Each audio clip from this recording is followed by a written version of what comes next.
to keep good rhythm, so your music will sound real good. You can play with all your friends, cause they will feel the rhythm too.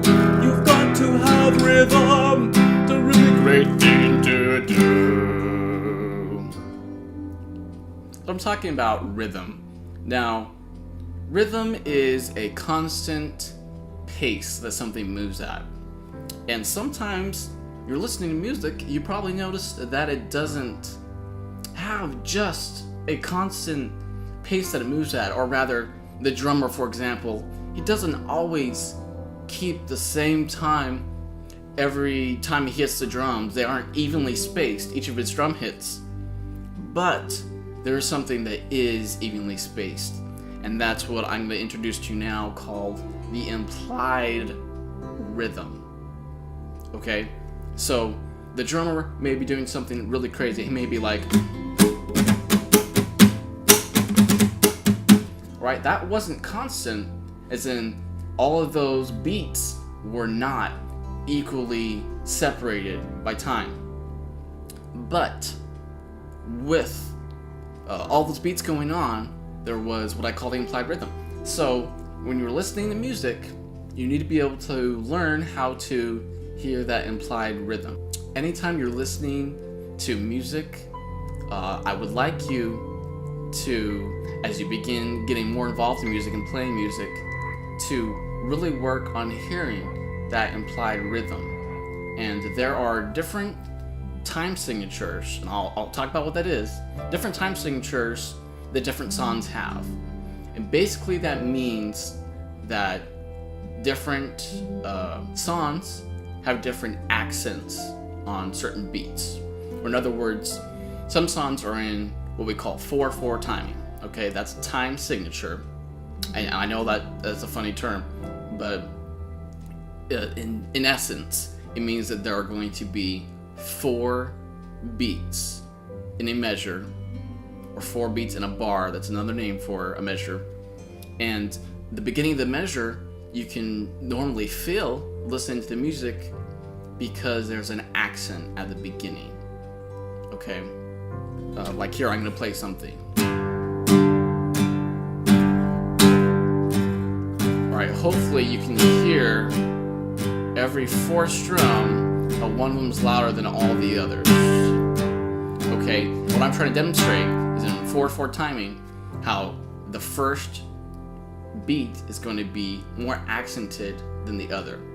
So if you heard someone playing something like I just was, I'd hope that you could hear where those accents are in the beats, okay? If you were to count with this, it would be 1, 2, 3, 4. 1, 2, 3, 4. Again, that 1 every time is accented over the others, okay? Now, I could be playing a really complicated rhythm.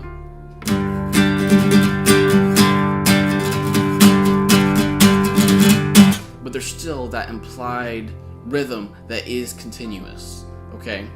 So it's really important to get the rhythm, okay? Another common time signature is 3/4 timing, okay? And I know I didn't talk about the second number. 3/4 timing you would write as a fraction, 3/4.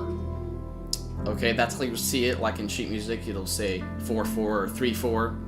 Okay, there is a meaning for the second number.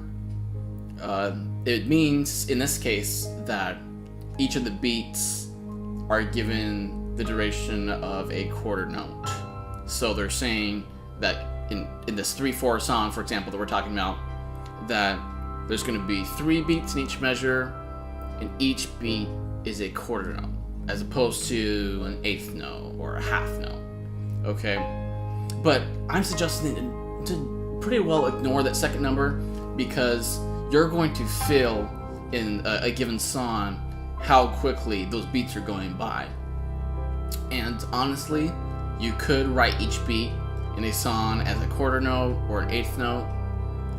That really is preference. And normally there's what makes sense and what doesn't make sense. But I'm just going to say ignore that second number.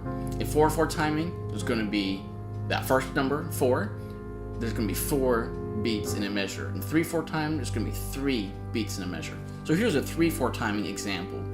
1, 2, 3. 1, 2, 3. 1, 2, 3. You hear that sounded different than the 4/4 example that I gave?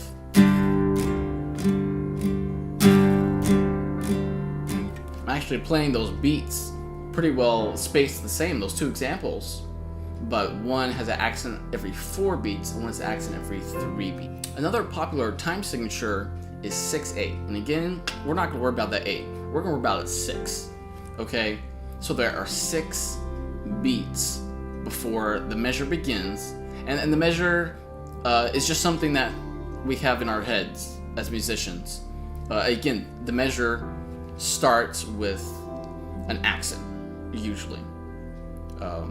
And in my example, what I call implied rhythm, you can always think of that accent being right at the beginning of the measure. Sometimes people don't accent it in music, like reggae, for example. They actually accent the other beats as opposed to the beginning of the beat, and it starts getting real confusing for beginners. So let's just talk about when the accent is right at the beginning of the measure, okay? And even if they don't accent right at the beginning of the measure, the musicians that are playing, there's always that implied accent. Remember, in this implied rhythm, where we hear the rhythm in the music, even if what's being played is complicated and not evenly spaced. So in 6/8 timing, we might hear something like this.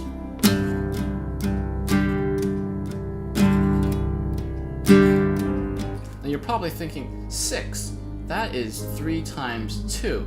So why do we need 6/8 timing? Well, here's why. Because the accent isn't every 3 beats, it's every 6. So even though a 3/4 time song could be played 6/8 times, so to speak, we like to think about them separately, because the 6/8 timing songs are going to have that accent just every 6 beats. Well, the 3/4 is every 3 beats. Okay? So this is 6/8. 1, 2, 3, 4, 5, 6. 1, 2, 3, 4, 5, 6. And there actually is an accent on the 4th beat. You can probably hear 1, 2,